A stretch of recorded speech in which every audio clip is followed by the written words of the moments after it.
የማይነዛ ዘር ይሆናል። ነጥቦ ይቀራል፣ ቢቀመጥም ጭምር ህልውናው ያጣል፣ ከዘርነቱ ይወጣል ማለት ነው። አሁንም በቃል ብቻ የምንተረጉም ከሆነ ምን ይሆናል? እንነጥባለን። አሁን በተግባር ነው የተረጎመው። መጽሐፍ ቅዱስ ዘር ነው። ከመልካም እርሻ ይዘራል፣ ሲዘራ ደግሞ ያፈራል፣ ሲፈራ ደግሞ በጣም በዝቶ ይወጣል፣ ታድሶ ይነሳል ማለት ነው እና በተግባር የተረጎሙት ሕፃን ቅዱስ ቂርቆስ ሴቶች ፈሊናቸው ይባላል። ነገር ግን እሷ ጀግና ነበረች። ሴትና ሕፃናት በጀግንነታቸው መልካም ገድል ተጋድለው ድል አደረጉ ማለት ነው። ብዙ ጊዜ ገድል ለኃይለኞች አይደለም። መልካም ገድል ሁሉ የኃይል ስጋዊ ኃይል አያስፈልግም ለመልካም ገድል። ገንዘብም አያስፈልግም ለመልካም ገድል። የሰራዊት ብዛትም አያስፈልግም ለመልካም ገድል። ለመልካም ገድል የሚያስፈልገው መልካም ልቦና ብቻ ነው። መልካም ልቦና ስለነበራቸው መልካሙን ገድል ተጋድለዋል። ይህ ታሪካቸውም ይህች ኢየሉጣ በሮም የምትኖር ሴት ናት።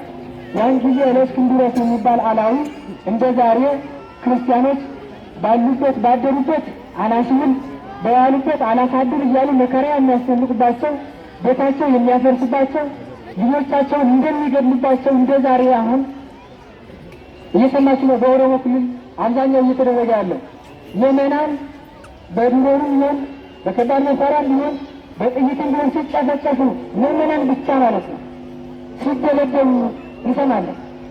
ሙስሊሞች በስሪት ሲያርዷቸው ሁልጊዜ እንሰማለን። ለትበት የምንሰማው እያንዳንዱ አሁን ሰው ቲክቶክ እንዲከፍተው እንደዛ ነው። ምዕመናን እየታረሙ ቤተክርስቲያን እየተቃጠለ እየተሰደዱ ነው እያየ ነው ያለ ነው። ጠቅላላ ሁሉ ዜናዊ ነው ያለው። ልክ አሁን መከራ እንደምንቀበለው ምዕመናን በአሪስ እየተደረገ እንዳለ ሁሉ ይሄ እለእስክንድሮስም ሲያስጨንቃቸው ሲጨፈጭፋቸው ነበር ማለት ነው። ያን ጊዜ ቅድስት ኢየሉጣ ልጇን ይዛ ወደ ጠርሴስ ከተማ ሄደች።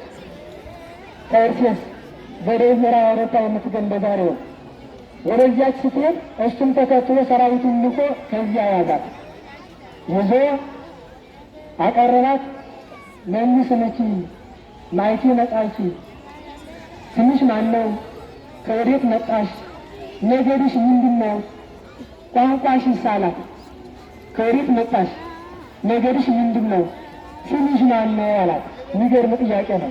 ሁልጊዜ ስጋዊ አስተሳሰብ ያላቸው አይምሯቸው የደነደነ ሰማያዊ ሀሳብ የማያስቡ ሁሉ ጥያቄያቸው ነው። እገሌ ሀገሩ የት ነው? ነገዱ ምንድን ነው? ቋንቋው ምንድን ነው? ስሙ ማን ነው? የማያገባን የማይመለከተን ማለት ነው። ሰው ሁሉ በዚህ ለመከፋፈል በማይመለከተን ገብቶ እንገኛለን። ነገዱ ከየት ነው? ሀገሩ ወዴት ነው እያለ ማለት ነው። አይመለከተንም። ክርስቲያኑ ሁሉ ነገዱ ከነገደ መላእክት ወገን ነው። ስሙ ክርስቲያን ነው። ቋንቋው ቃለ እግዚአብሔር ነው። መንገራቸው ክርስቲያን ከናችሁ ይሄ ነው መልካችሁ። ነገዳችን ከነገደ መላእክት ወገን ነው ማለት ነው ያለበት። ኢየሉጣን የመለሰችው መልስ የሚያስገርም ነው። እኔ ክርስቲያን ነኝ ስሜ አለችኝ። ለሰማችሁ ነው ስሜ ክርስቲያን ነኝ። መንስነች ስምሽ ማን ነው? እኛ ስማችን ማን ነው? ምን ተብለን እንጠራለን? እኛ ስማችን ምንድን ነው? ሰው ምን እያለ ይጠራል? እያንዳንዳውን ሰው ስላንተ ምን ይላል? ሌባ ይልሃል፣ ዘማዊ ይልሃል፣ ቀጣፊ አጭበርባሪ ይልሃል፣ ጎጠኛ ይልሃል። ሰው ስላንተ ምን ይላል? እስኪ ለራሳችን መሰረውና ሰው ስለኛ ምን ይላል? አጭበርባሪዎች ይለናል ወይስ ዘራፊዎች ይለናል? ምን እያለ ነው ሰው ስለኛ? ለራሳችን ምን ይለኛል? ሰው የሰውስ ይቅርታው ሰው መቼም ማሩን አምርሮ ወተቱን አጥቁሮ ሊናገር ይችላል። ጻድቁንም ኃጥእ ይለዋል፣ ኃጥኡንም ጻድቅ ይለዋል። ያ ሰውም ምናልባት ኃጥእ ክፉ ሆኖ ሳለ መልካም ሆኖ ሊታይ ይችላል። ለሰው ይምሰል ማለት ነው። ሰው ይሸወዳል። ነገር ግን በትክክል በእግዚአብሔር ሕግ ጸንተን ባንኖርም ሕጉን ባንጠብቅም እንደ ቸርነቱ አሁንም የነደደው የተቀጣጠለው እሳት እንዲያበርድልን የቅዱስ ገብርኤል ፈቃድ ይሁንልን። እሳቱን ያብርድልን መድኃኔዓለም። እሳቱ እየነደደ ነው። አሁን ብዙ ሰው እየፈጀ ነው። ብዙዎች እሳቱ ደግሞ ስጋን ብቻ የሚያቃጥል ስጋ አይደለም፣ ነፍስንም ጭምር የሚፈጅ እሳት ነው። በዚህ እሳት ብዙ ነፍሳት ሙተዋል፣ አልቀዋል፣ ተጨርሰዋል። እኛም ስጋት ውስጥ ነን። ብዙ የነገር እሳት አለ። ብዙ የፖለቲካ እሳት ነው። ብዙ የምንፍቅና እሳት እየነደደ ነው።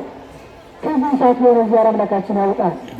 ልማዱ ነው፣ ሁልጊዜ ስራው ነው። ቅዱስ ገብርኤል በመላእክት ዘንድ የመከፋፈል እሳት ሲቀጣጠል ንቁ እንደብህላዌነ እስከንረክቦ ለአምላክነ ብሎ መላእክትን ያረጋጋቸው።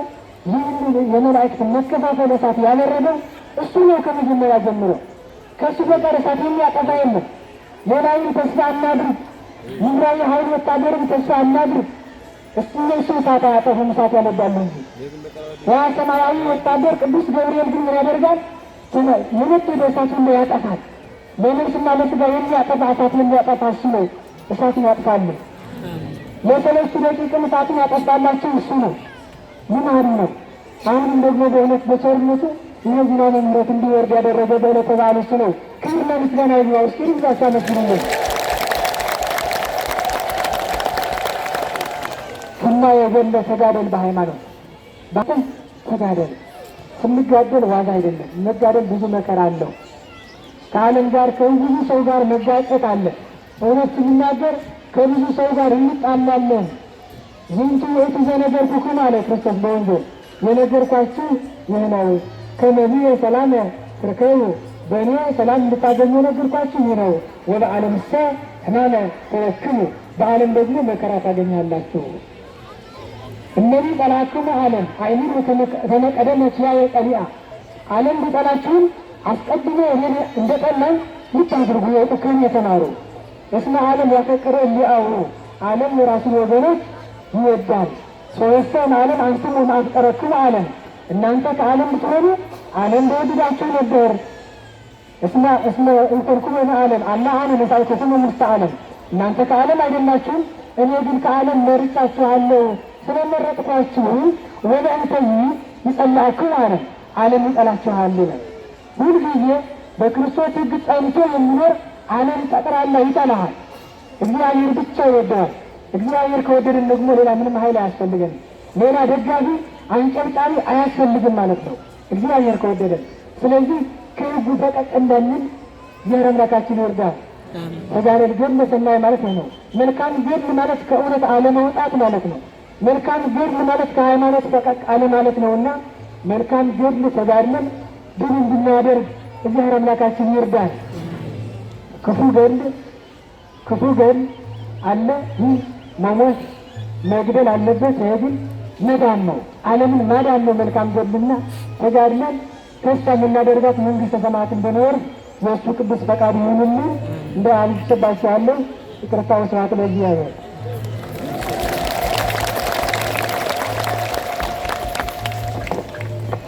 እሺ ሰናየ ገድል ተጋደል በሃይማኖት